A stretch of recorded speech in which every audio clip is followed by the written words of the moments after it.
बांग्लादेश में हिंदुओं पर हमले हो रहे हैं। राणा दासगुप्ता, जो बांग्लादेश में रिलीजियस माइनॉरिटीज की एक संस्था को लीड करते हैं, उन्होंने कहा कि कम से कम 97 घरों और दुकानों पर अटैक हुए हैं और 10 मंदिरों को वैंडलाइज किया गया है। इसमें 100 से ज्यादा हिंदू जख्मी हुए हैं और कम से कम 2 आम हिंदू मारे गए हैं। म्यूजिशियन राहुल आनंद के घर पर भी अटैक हुआ और उनके 3000 हैंडीक्राफ्ट म्यूजिकल इंस्ट्रूमेंट्स आग में जल गए। बांग्लादेश आर्मी और पुलिस इन हमलों को रोकने के प्रयास में लगी हुई है। एक हिंदू रेजिडेंट गोविंद साहा ने ढाका ट्रिब्यून को बताया कि आर्मी के अलावा पॉलिटिकल पार्टीज, बीएनबी और जमात इस्लामी के लोग भी रात को उन्हें बचाने के लिए आए थे। बांग्लादेश के इंटरिम लीडर मोहम्मद यूनुस ने भी माइनॉरिटीज पर होने वाले इन हेनियस अटैक्स को कंडेम किया है। उन्होंने कहा कि कुछ लोग एंटी कोटा प्रोटेस्ट के उन सभी एफर्ट्स पर पानी फेरने की कोशिश कर रहे हैं, लेकिन इस बार फेल नहीं होना है। इन्होंने कहा कि हिंदू, बौद्ध और ईसाई परिवारों को बचाओ, ये हमारे भाई हैं, कोई इन्हें नुकसान नहीं पहुंचाएगा। और इतना ही नहीं, इन्होंने ये तक कह दिया कि अगर माइनॉरिटीज पर हमले नहीं रुके तो ये रिजाइन कर देंगे। किसी भी देश के लीडर से ऐसी ही उम्मीद होनी चाहिए कि वो सेक्युलरिज्म की राह अपनाए, वरना अगर किसी देश का प्रधानमंत्री रिलीजियस पॉलिटिक्स करने लगे, नफरत फैलाए, तो उससे ज्यादा घटिया इंसान कोई हो नहीं सकता। हजारों हिंदुओं ने ढाका और चट्टोग्राम में मैसिव प्रोटेस्ट रैलीज निकाली, ये डिमांड करते हुए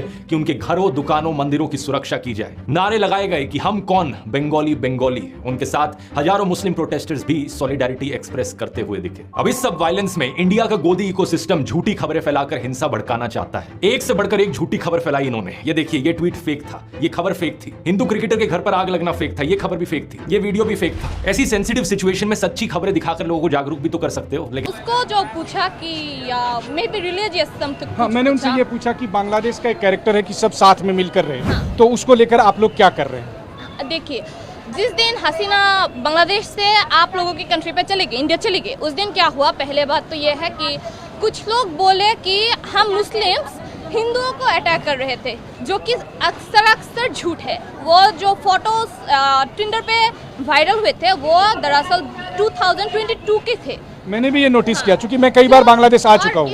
ये बात होने के बाद क्या हुआ आपको पता है क्या? तो जो मुस्लिम्स, हम लोग मुस्लिम्स या क्रिश्चियंस जो है, वो लोग खुद बैठे, स्टूडेंट्स खुद बैठे मंदिर के सामने बैठ के मंदिर पहरा दे रहा था, ताकि कोई एक पुल भी ना लगा सके। आप समझ रहे? मतलब हम इतने केयरफुल है, हम एक दूसरे के साथ इतने एडजस्ट है कि हम सब एक है, हम सब एक लोग हैं। देखिए दीदी, ऐसा है कि बांग्लादेश में स्टूडेंट्स ने जो किया वो एक मिसाल है, वो पूरी दुनिया के लिए एक मिसाल बनेगी।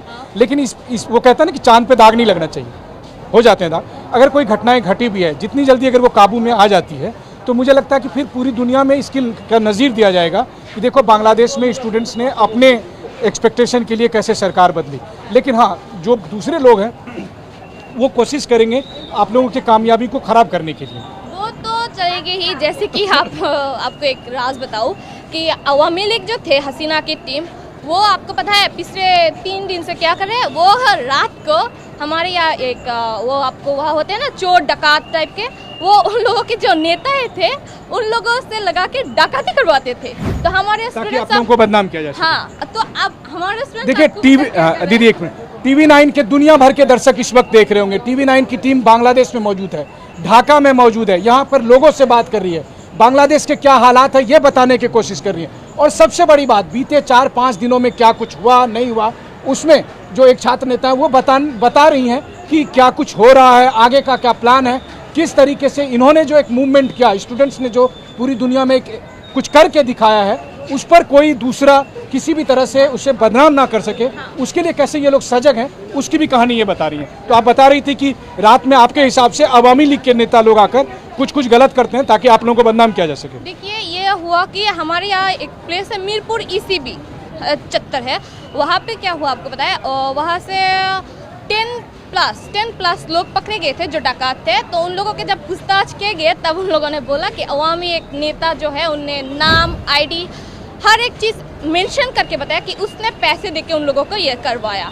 तो उसके बाद हमारे स्टूडेंट्स, गार्डियंस। चलिए, मैं एक आखिरी सवाल पूछ रहा हूँ आपसे, वो ये कि क्या हम उम्मीद करें कि बांग्लादेश में सब कुछ जो है सो कम से कम शांति होगी, हर आदमी सुरक्षित रहने की गारंटी होगी, ताकि फिर उसके बाद नई सरकार के साथ, आप लोगों के साथ मिलकर बांग्लादेश तरक्की में जाए? इंशाल्लाह ये तो ज़रूर होगी। और ये एक और बात भी है कि हम सब अब जो एक है, हम सब एक दूसरे को प्रोटेक्ट करें, तो इंशाल्लाह बांग्लादेश को तो आगे जाने ही है। बहुत अच्छा लगा आपसे बात करके, बहुत अच्छा लगा। तो देखिए, खुदा हाफिज़। तो देखिए, ये स्टूडेंट्स लीडर हैं, स्टूडेंट्स लीडर लगातार घूम रहे हैं वो हमसे भी आकर बात कर रहे हैं, वो हमें भी बताने की कोशिश कर रहे हैं। वो बांग्लादेश की इमेज, बांग्लादेश के हालात को लेकर बहुत कॉन्शियस हैं, वो साफ तौर पर आपको कैमरे पर दिखाई दे रहा है। बहरहाल इन सब के बीच TV9 का मकसद है आप तक सच पहुंचाना, जो सच बिना किसी पक्षपात के हो, और उसके लिए हम ढाका ही नहीं बल्कि बांग्लादेश के अलग अलग इलाके में जाकर वहां से आपको रिपोर्ट भेजते रहेंगे। कैमरामैन गंगा सिंह के साथ मनीष झा, TV9 भारतवर्ष, ढाका। ऐसी सेंसिटिव सिचुएशन में सच्ची खबरें दिखाकर लोगों को जागरूक भी तो कर सकते हो, लेकिन नहीं, ये लोग ये नहीं करेंगे क्योंकि इनका असली मकसद है हिंदुओं के अंदर डर फैलाना। दुनिया में कहीं कुछ भी हो, इनका एक ही एजेंडा है कि हिंदुओं को खतरे में दिखाओ, मुसलमानों के खिलाफ नफरत फैलाओ। और इसका नतीजा हुआ है ये, गाजियाबाद में इन दंगाइयों ने कुछ लोगों के टेंटों पर आग लगा दी, उन्हें बांग्लादेशी करार करते हुए। सिंपल सी बात है दोस्तों, जो इन नफरती चिंटुओं के दिमाग में घुसती नहीं कि कम्युनल वायलेंस को रोकने का सोल्यूशन कम्युनल वायलेंस नहीं है, उसका सोल्यूशन है सेक्युलरिज्म। इस मुद्दे पर एक बहुत बढ़िया डिटेल्ड वीडियो बनाया है आकाश बैनर्जी ने द देशभक्त चैनल पर, जरूर जाकर देखिए।